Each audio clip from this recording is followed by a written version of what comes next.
you get a new item, an electronic item or whatever, there is a small manual that has a page that says do's and don'ts. So you have got these expensive vehicles, so there are things that to be done and things that are not to be done. Make sure they are utilized properly for the purpose they are being donated to. WHO has done their part. They have given us these vehicles. They have done a marvelous job. I was so impressed when I looked what changes they made to these vehicles.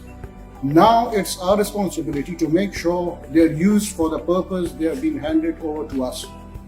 Use them properly and make sure they are maintained properly. We get very nice vehicles, very nice equipment, and in a year's time they are in shambles. There is no maintenance. We use it roughly.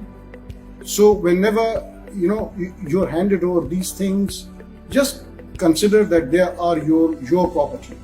Take care of them just like they're your property. And they have been given to us for patient care. And there is a nice OPD, there is examination couch, there are cupboards, medicines, there's a toilet, just like our OPD. And I said I'm going to take it to Chitral. I'll probably be the first one to use it.